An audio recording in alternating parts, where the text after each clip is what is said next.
साथियों,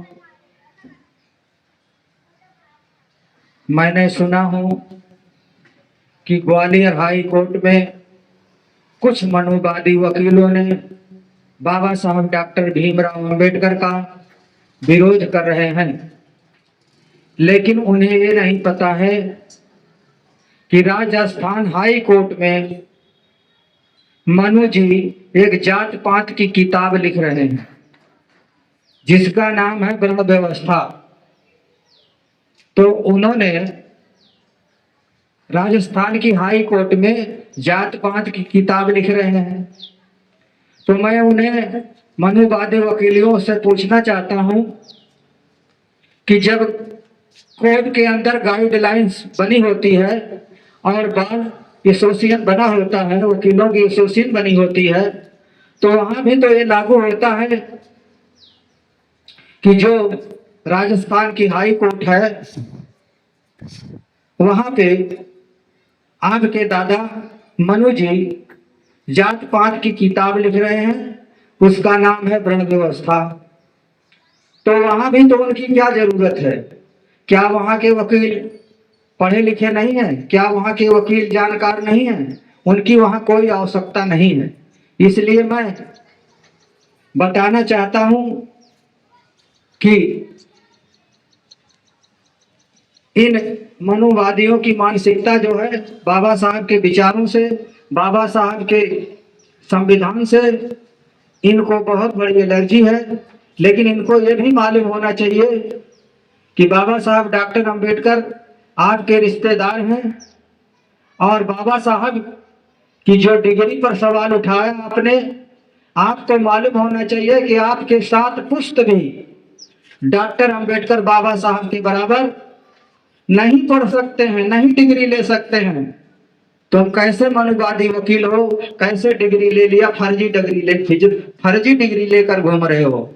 आपको मालूम होना चाहिए, पूरे भारत के देशवासियों को मालूम है कि बाबा साहब के जो डिग्री है उसके बराबर हमारे भारत में किसी के पास ऐसी डिग्री नहीं है और न आपकी सात पुश्त बाबा साहब के बराबर पढ़ सकता है और न डिग्री प्राप्त कर सकता है।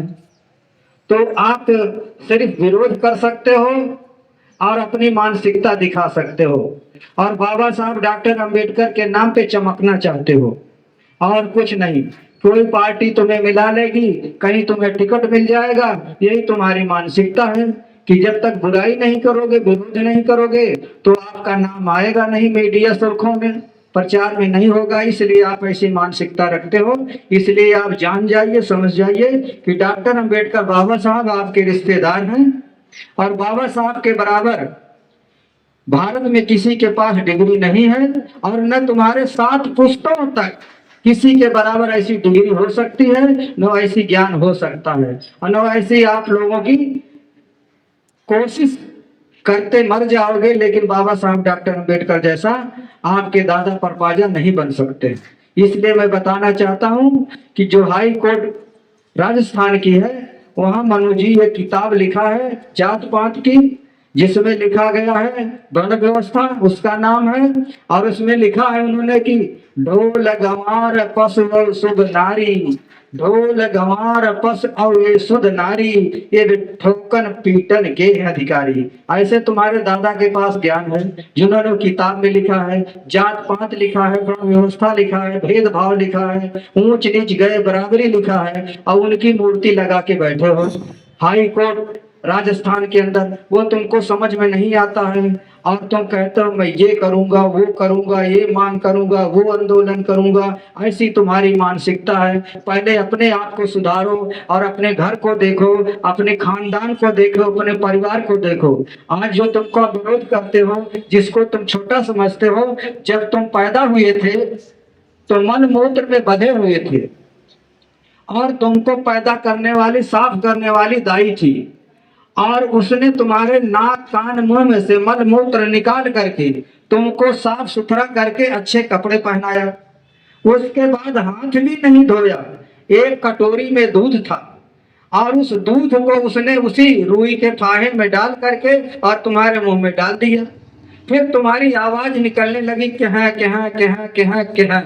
और आज तुम बकवास कर रहे हो, फर्जी डिग्री लेके घूम रहे हो। मान लीजिए कि तुम पढ़े लिखे डिग्री हो गए, तो तुम्हारी मानसिकता ऐसी है कि देश के अंदर जात पात वर्ण व्यवस्था भेदभाव पैदा करना, और तुम्हारे दादा परवाजा ने जो करके चले गए हैं उसमें आज हमारा भारत कितने पीछे चला गया है वो तुम्हारे समझ में नहीं आता है। सिर्फ तुमको चमकना है, मीडिया में आना है, सुर्खियों में बने रहना है, इसलिए विरोध करना है और अपना नाम चमकाना है।